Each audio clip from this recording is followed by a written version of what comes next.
In the last episode of Soap, Elaine was kidnapped and therefore has disappeared. Eunice and Dutch, in order to disappear from the police, have disappeared to a farm. Bert and Mary still haven't talked, and so their suspicions about each other haven't disappeared. And Chester, who still doesn't know who he is, has just up and disappeared. Confused? You won't be after this week's episode of Soap. This is the story of two sisters, Jessica Tate and Mary Campbell. These are the Tates. And these are the Campbells. And this is Soap.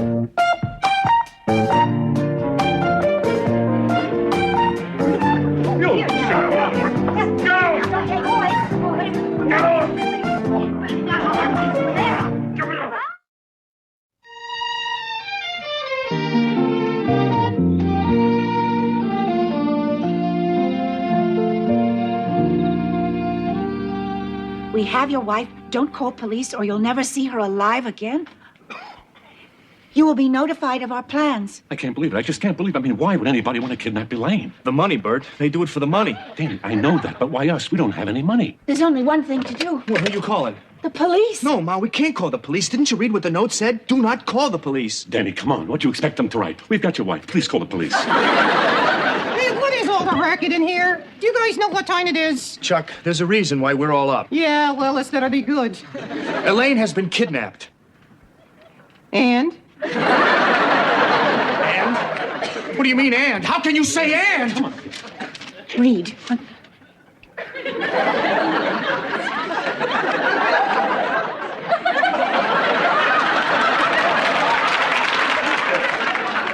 Hey, Dan, I'm sorry.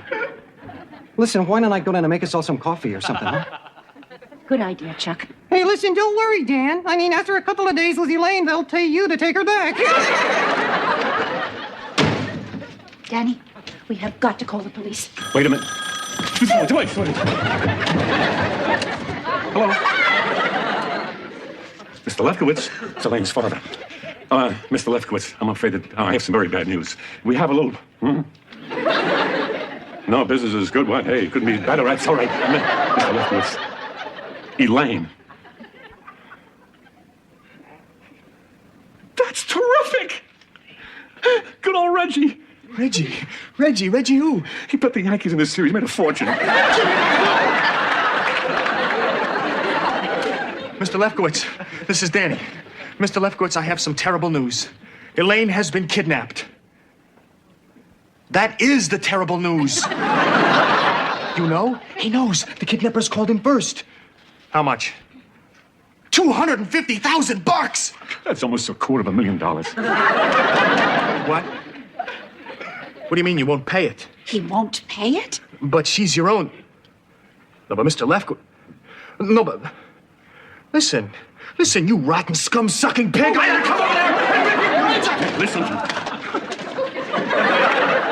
Why did you do that? Danny, he's a gangster. He could kill you. How are you going to keep Elaine alive if you're dead? Okay, but if he doesn't pay, Elaine doesn't stand a chance. Now, where are we going to get that kind of money? Danny, I have some money put away. It's yours. And I figure we can borrow maybe, $25,000, and then we can bargain down a couple of $100,000. Don't worry about it. Danny, we'll get it back. That's on Western. What did you do with the phone?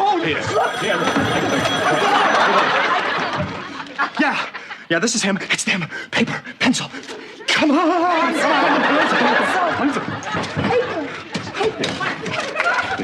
Come on. Yeah, I got a pencil. Go ahead.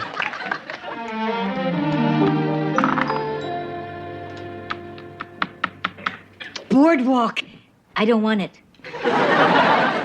You're not gonna buy Boardwalk? No. Why? When you put a hotel on it and I land there, I'll have to pay a fortune. No, you won't. I won't charge you. Ma, that's against the rules. Mrs. Tate?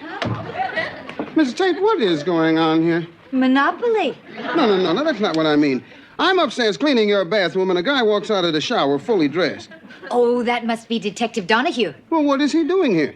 Looking for Chester. Well, I think if Mr. Tate was in the shower, we would have found him by now. I'd say it was my most difficult case. First of all, the body was in 7 different states. Arm in Alabama, leg in Wisconsin, the head in Rhode Island. Took months to put the pieces together. You put all the pieces together? Sure. This guy's amazing. Not really. It's like a giant jigsaw puzzle. You got a bunch of parts, don't mean anything. Put them together, get a perfect picture. Only difference is the pieces I'm playing with are bloody. And the picture I get don't make Bambi in the end. Okay, Mrs. Tate, I'm done. Good. Does that mean that you're going to take the case? I'm not sure yet. Oh. I see your husband likes to dress up like a priest. Kinky. My husband was a priest. Congratulations on your pregnancy. How did you know? Saltines and the Rocky Road ice cream by your bed. Billy, it's a nice collection of magazines you've got hidden in your bedroom. Why don't you get yourself a girlfriend? I'm trying. Try a little harder. I see your daughter Eunice ran off with Dutch Leitner, who you hid in the basement. Amazing. Billy, did you tell? No, I swear. Nobody told me anything, Mrs. Tate. Everything is there. All you have to do is look for it. Amazing. Benson, could I get a cup of coffee? No. Good, makes me jumpy as hell. Now, getting back to your husband's disappearance, I get these cases all the time. Find them all. You name them, I've found them. Amelia Earhart. Found her. Shopping. Martin Borman, found him too. Sells Mercedes in Malibu. I find these cases very boring. I find you very boring. If it's so boring, why do you do it? What am I going to do, heart transplants? It's what I know. Well, they say that you are the best detective in the world. And they're right. One thing I had to know, Mrs. Tate, did your husband leave willfully? Because if your husband left willfully, why should I bother to find him? Oh, dear. Do you think that's possible? No. Good. I'll tell you why. I don't think any man in his right mind would leave a wife like you. Oh, Detective Donahue, you're very sweet. No, I'm not, Mrs. Tate. Just doing my job. Does that mean you're going to take the case? Only for one reason. What's that? I like your smile. Yes. May I come in? Oh, yes, Mrs. Tate. We're all finished. Oh, good. Doctor, I am so glad that you're a lady gynecologist. It makes it so much easier to come here. So, how is Corinne? Corinne is a fine, healthy, pregnant young lady. I know. But, Doctor, how come I'm so big at 3 weeks? That doesn't seem normal. Because you miscalculated, Corinne. You're not 3 weeks pregnant, you're 5 months pregnant.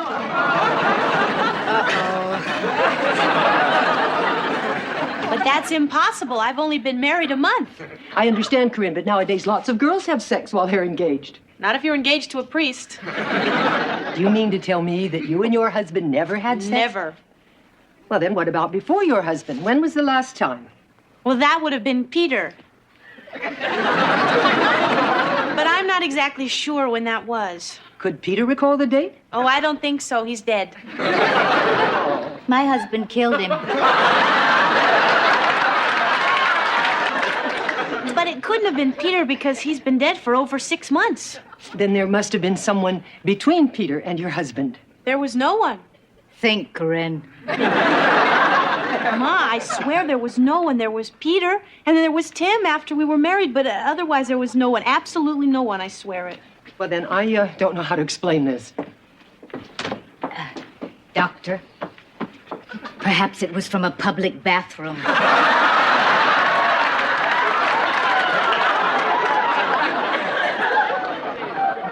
That can't happen, Mrs. Tate. What about a swimming pool? I'm afraid not. Because I saw this cartoon once with a little talking sperm who said he was a terrific swimmer. He was very cute. Really. The little sperm was all light blue and wore swim trunks.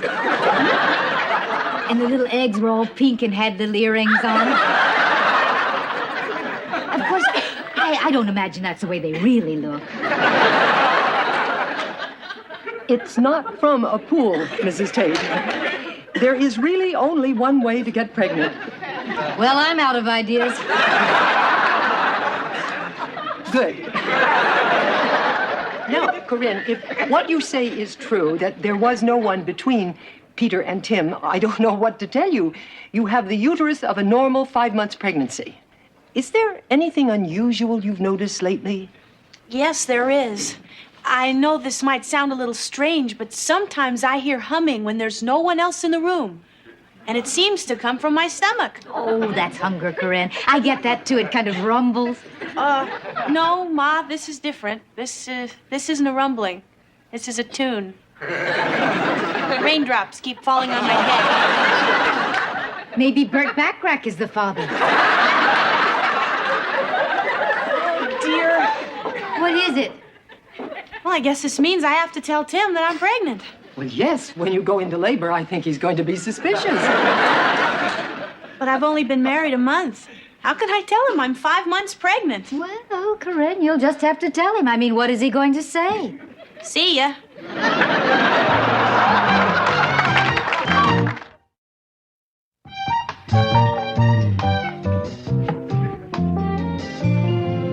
Okay, fellas, let's try and get it this time, okay? Okay, before the milk curdles. All right, tape rolling. Thank you. Quiet, everybody. Here we go, and... action. Hello, I'm Mr. Peppy Flake. I used to be a schleppy flake. My happy toes are curling and my peppy eyes are glazing. 'Cause I got a buddy pal and his name is Rodney Raisin. Hiya, Mr. Peppy Flake. Hiya, Rodney Raisin. Why am I glad to see you? You're splashing in my eye, you jerk. Hey, man, don't be calling me a jerk.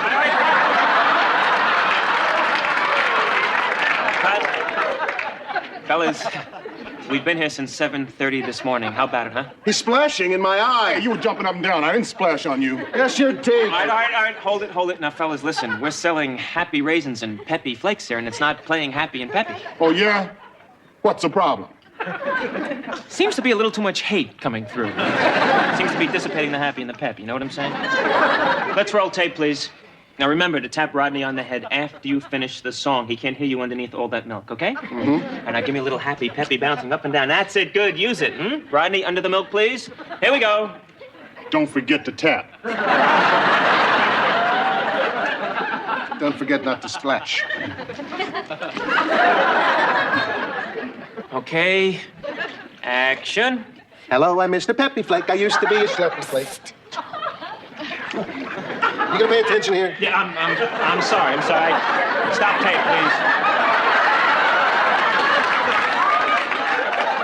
Listen, Carol, I'm really sorry. I didn't get a chance to call you. This has taken a lot longer than I thought, and I'm gonna have to work right through lunch. Jody, I think we should call off the wedding. Well, I should be through by then. Who's gonna come?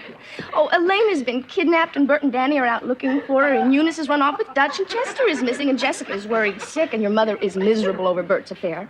It's gonna be you and me and Bernstein, the caterer. Hi, Mr. Peppy Flake. I'm gonna kill you. Rodney, what's the problem? He didn't tap me. Now, look, man, I'm not a mackerel. I'm a raisin. So either you hire Flipper or get me an Aqualung. Hey, calm down. Everything will be okay. I need this. I have a hostile raisin here. Now listen, Carol, I know there are a lot of problems, but everybody wants us to go through with it. It'll make them happy, and they need to feel a little happy these days. You, remember us? Yeah, fellas, listen, I'm very sorry about this. You sorry? I've been in this milk for 4 hours. I'm starting to wrinkle. Terrific! A good raisin's supposed to be wrinkled.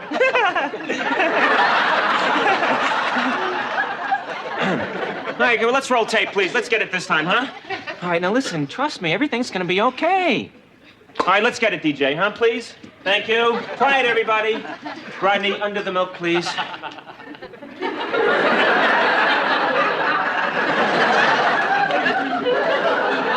Action. Hello, I'm Mr. Peppy Flake. I used to be a schleppy flake. Hold it. Wait, don't anyone move. What's the trouble now? I lost the contact. Wait, I got it. Just a second. All right, steady. Why you, Mr. Peppy Flake? Now you're gonna die!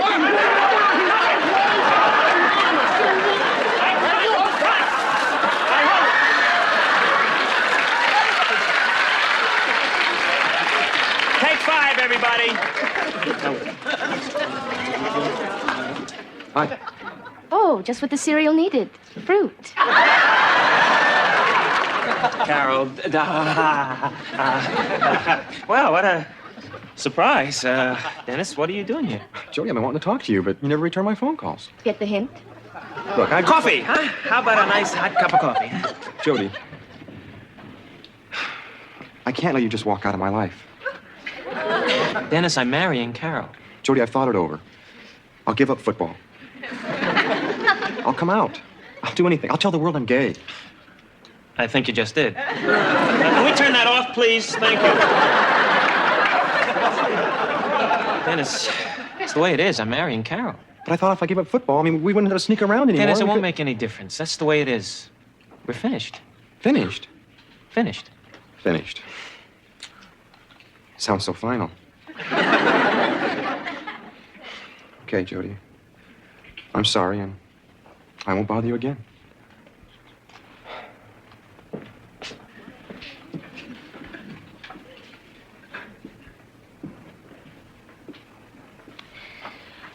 Are you sure you want to go through with the wedding? Absolutely, you. This is very touching. Sick, but touching. Fellas, I'm sorry. Let's get back to work, okay? And Jody, is it really over between you and Dennis? Yeah. And you don't mind if I give him a call, do you?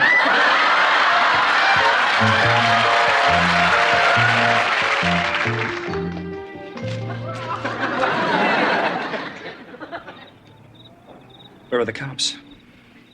They're around. They're here. Don't look. Don't look. Where are they? I don't see any cops. Danny, please. They're not going to wear their uniforms. They're in disguise. Oh. Don't look. Where? Where what? Where are they in their disguises? There's one right over there. Where? Don't look.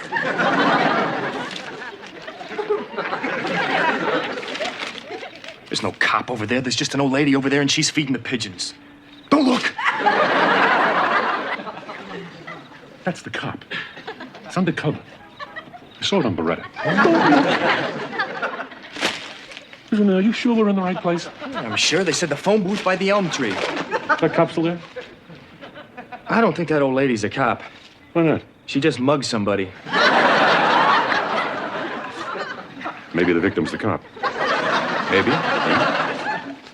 Come on, where's that call? Danny, listen, Danny, I've been thinking that maybe I should talk to the kidnappers when they call, and not you, because you're getting too emotional. I am not. Danny, yes, you are. I am not. You are. Hey, listen, it's my wife. Oh, listen, Dad, come over here. Just that. Listen, now, I need you. Calm down. Listen, please. Just pay attention. Hear the sound of my voice. It's important. I'm going crazy, Bert. That ringing is driving me nuts. Bert,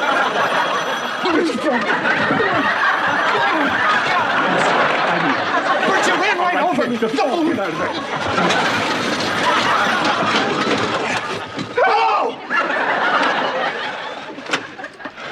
All right. All right, we're in the phone booth near the elm tree, just like you said. But we don't have the money. Be nice. Apologize for not having it. Okay. Look, I just can't raise that kind of money. Listen, you lousy creep. If I get my hands on... Hello. Hi, this is Bert Campbell. That's Danny's stepfather. Yes. Listen, he's a little overwrought. You gotta forgive him. And now, we don't have $250,000. Come up with it. What do you want me to do, rob a bank? Yes, he says yes. I got a comic over here. Listen, you lousy piece of filth. If you touch a hair... Hello. Sir? Yes, please. I'm sorry, we can't come up with $250,000, but we do have $25,000. When you're finished laughing, sir, maybe we could do a little business here. All right, this is Danny. Now listen. Guys like me are real suckers paying blood money to vermin like you. If none of us ever paid, you'd be out of business. So my only and final offer is $50,000. Take it or leave it. And if I ever get my hands on you, I'm gonna rip your heart out. Oh, good. That's great. Ripping hearts. That'll warm them up. I used to work with criminals. I know how to talk to them. Yeah, okay. Okay, we'll be there. And we're gonna want to talk to Elaine before we pay anything. Hey, that was incredible, Danny. Well, that was strong, forceful. Stupid. Where are we gonna get $50,000? I don't know. It's gonna be a little tough to raise. gonna be even tougher from in here. What are we gonna do? What are we gonna do? Danny, use your head. The phone. Oh, you got some money? Sure. Break a 5.